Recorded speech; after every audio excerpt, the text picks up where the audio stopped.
Inside a rink that bears the name of a great hockey town, we welcome you inside the Worcester Ice Center for the Northeast-10 Men's Ice Hockey Championship game between the number 2 Saint Anselm Hawks and the number 1 Assumption Greyhounds. Alongside Brett Newman, I'm Berkley Stevens. Thanks for joining us on Flow Sports. Brett, this should be a fantastic game. Both of these teams have a ton of championship history, but let's talk about the run up to this final. Every single game took overtime in this playoffs. How fun of a game is this going to be for hockey fans to watch? Well, Berkley, first, it's an honor to be on for this game specifically because we are in for an absolute show. Assumption beat Post in overtime just a few nights ago right here on this rink, and St. A's advanced in triple overtime just the other night in their game. So we are in for an absolute treat tonight. They're 2-2 against each other this year.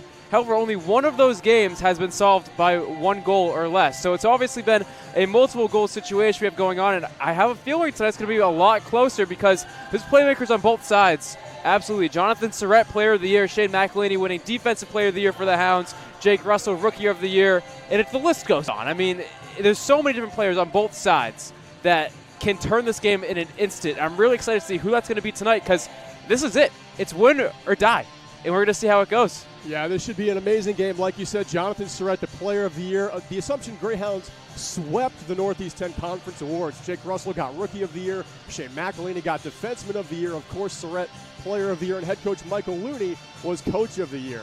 These two teams have played once before in the championship game. It did not go Assumption's way. St. Anselm won that game. It was the biggest beatdown in any 10 championship history. They won by a score of 10-1. Everyone, Hawks fans and Greyhounds fans, are hoping for a closer one today. We've got puck drop at 7:10 sharp. Stay tuned here on Flow Sports. First period winding down, just under 4.5 minutes to go, and we've got a penalty coming. The Greyhounds will be on the man advantage. The Hawks are in the box for 2. Not sure what exactly had happened there, but nonetheless, the Greyhounds were very strong on the penalty this season. So, 28%. So that's something that you're going to want to be careful if you're the Hawks right now. Assumption had the best offense in the conference, and it wasn't particularly close. They averaged over 4 goals a game as the power play gets underway. Connors with it. He fires, and a save by Carroll. Rebound in front. They go for the wraparound. Carroll scrambling. He's kept it out so far. The Greyhounds move one up to space. Back along the point. Caden Connors glides toward the middle. Quickly over to Decker for the one-timer, and it's off target. McKiernan sends one below the red line. Decker plays one around to DiNapoli. He'll chip it off the boards, and that one goes out to center ice. Connors gently plays it ahead to Leo Piandris. He'll sauce one forward for Ryan Decker. Jostling after the puck, centers one, and DiNapoli couldn't get good contact on it, moves it back to Decker. The power play looking to regain its structure. Decker through some traffic, sends one on. What a save by Carroll as he just snared it out of the air with the glove. Carroll had it, and it bounced up, and that's why you saw the Greyhounds kind of push in after the initial save, and then somehow he just scooped it up out of midair and took away a really open net. 2 great goalies in this one. Cam Carroll playing in his 3rd Northeast-10 championship game. Ever since his freshman season, he has been the Hawks starting goalie. What a fun collegiate career he must be having. Still with a year left, and the Hawks looking like they'll be just fine next year when they return to the ice. But right now, the task at hand is just one more game this season. The Greyhounds win the faceoff. McElhaney moves it to Surratt. They play catch. McElhaney down low. Piandris shoved off the puck by Michael Martinetti. The Greyhounds move it around. Surratt in the left wing corner. Moves one up. Toomey over to McElhaney. Bumps one toward the slot. Russell with a shot. Saved by Carroll. Rebound loose. And the Hawks control it. They move it up off the wall, getting the clear. 50 seconds left in Assumption's power play. Instead, Piandris out of the right wing corner. Finds Surratt. Plays one up to the point to McElhaney. McElhaney with a shot, and that one gets deflected by Piandris out front. McElhaney counters the check of Leinart, moves one to the center.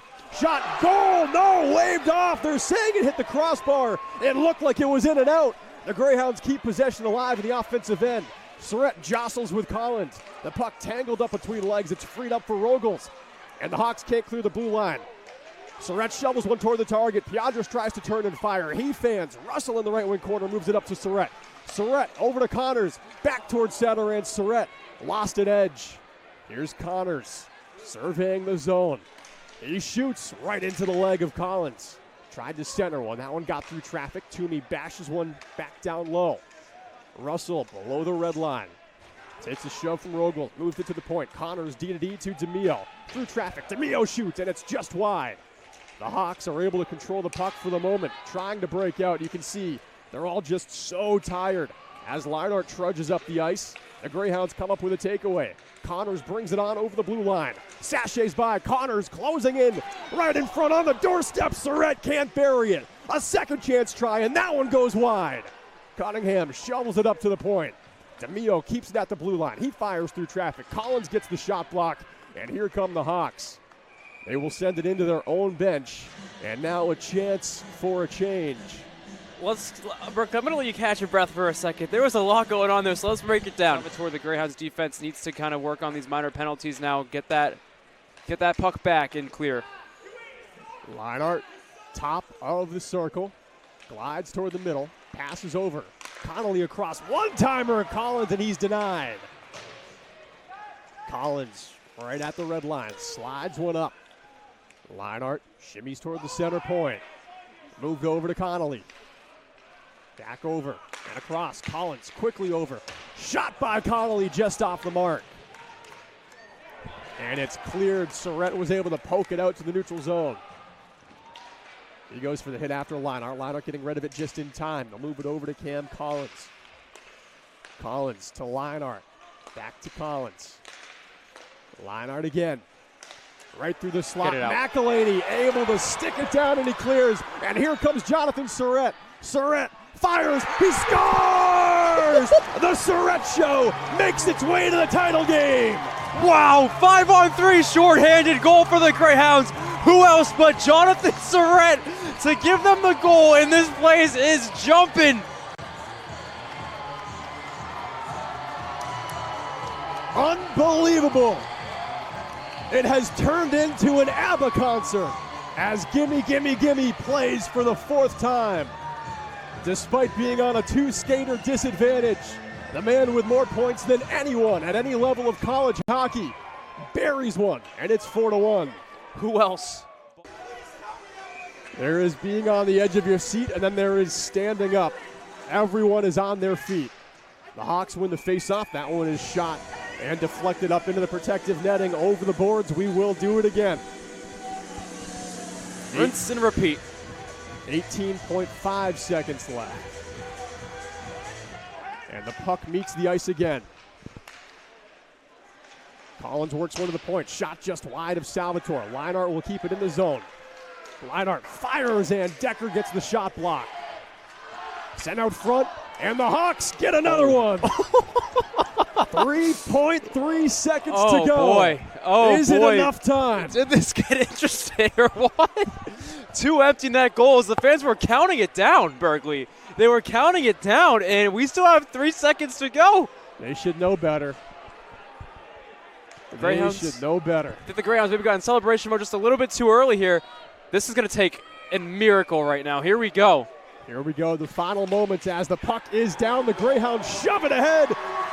And you've got a yard sale. The equipment comes off. They dogpile Salvatore right in his goal. And the Greyhounds, for the fourth time in program history, are Northeast-10 champions. What a team. What a season. Heartbreak in the semifinal last year. And they are back on top. Any 10 champions. What a game we had here tonight. Incredible stuff.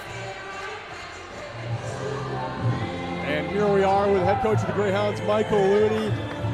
We Are the Champions is playing right now. How do you feel? I feel awesome. I'm extremely happy for these guys, and it's bittersweet that it's over. It's a bummer that we don't get the bid to the NCAAs, and these guys deserve that, but they've been an extremely tight-knit group. They were the better team. They deserve to win. It's not just their bonds and their play on the ice, it's the camaraderie off the ice, and the fact that these guys have now a lifelong memory and they're an immortal team is what we always hope for, and it's awesome that they did it. There were a lot of special performances tonight. The player of the year tallied a few points Salvatore had a monster night in net. Who shined the brightest from where you saw things? I said to Jono, big-time players play big in big games. I said it to President Wiener, as he knows from the ejection last Saturday. It worked. Both of them worked. I'm glad we didn't go into overtime, but Jono's been our backbone this season. An extremely special player, and to go out and score a goal 3-on-5, and then again toward the end, I was hoping to get the hat trick, but it was awesome.